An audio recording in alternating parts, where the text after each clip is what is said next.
Je suis Madame Silla Fatimata Sey. Je suis sénégalaise. Je travaille dans le domaine du développement. Je suis diplômée de MIT. Après avoir étudié ici au Sénégal et en France, donc j'ai été aux États-Unis et j'ai étudié. Disons que les mathématiques ont toujours été quelque chose que j'ai toujours adoré. J'ai toujours aimé la science plus qu'autre chose et je me suis donc spécialisée dans l'informatique. Mais j'ai été très vite attirée par l'éducation parce que de nature, j'aime partager. Et c'est ça qui a créé un peu, qui a motivé la création de notre ONG qu'on appelle Bokjang et qui a pour objectif principal vraiment d'encadrer les jeunes et surtout les femmes.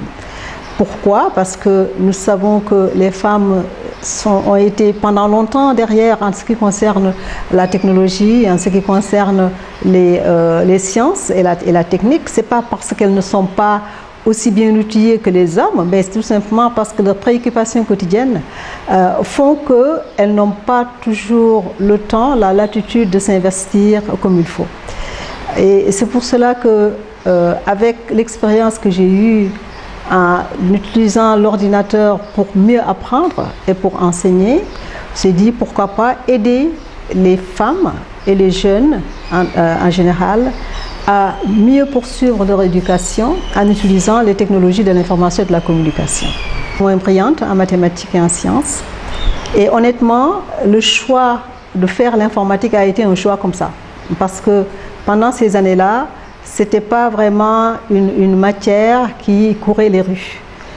Disons que c'est avec l'appui de mes professeurs de lycée à l'époque, donc parce que j'ai eu mon baccalauréat à partir du lycée Kennedy, ici à Dakar, et je disais, moi je ne sais pas quoi faire, mais je sais que ce que je veux faire, je voudrais quelque chose où il y aurait de l'anglais, où il y aurait des mathématiques, où il y aurait de la science, etc. Et c'est mon prof de maths qui me dit, mais pourquoi pas faire l'informatique? J'ai dit, mais c'est quoi l'informatique à l'époque? Et il m'a expliqué, il me dit, mais malheureusement, ça ne peut pas se faire au Sénégal, vous serez obligé de sortir. Donc un peu c'est ça qui m'a amené donc, un peu dans le créneau de l'informatique.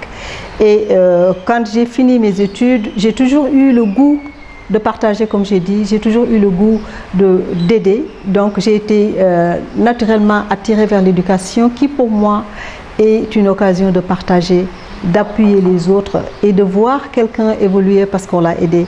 C'est quelque chose qui me fait énormément plaisir.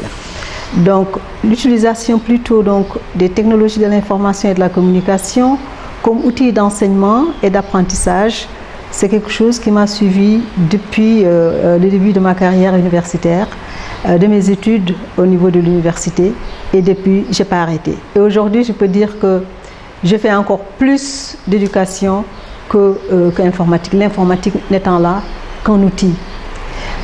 Une expérience peut-être que dont je suis fière, c'est le fait de pouvoir encadrer des jeunes filles africaines, pas seulement sénégalaises, en trouvant des financements à gauche et à droite pour les appuyer à vraiment se perfectionner dans le domaine du développement des applications mobiles par exemple, pour leur permettre de percer.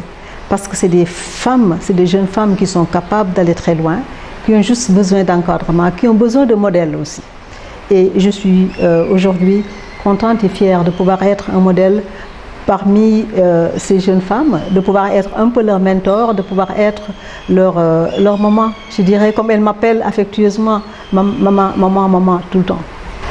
Oui, je pense que pour que les femmes deviennent des leaders dans le domaine des technologies, la base, c'est d'abord la confiance en soi, la persévérance, travailler et aussi se dire que je peux le faire et ne pas être parfois trop dur parce qu'on est jugé, nous les femmes, d'être trop dur, de ne pas parfois être en mesure vraiment de diriger parce que ou bien nous tendons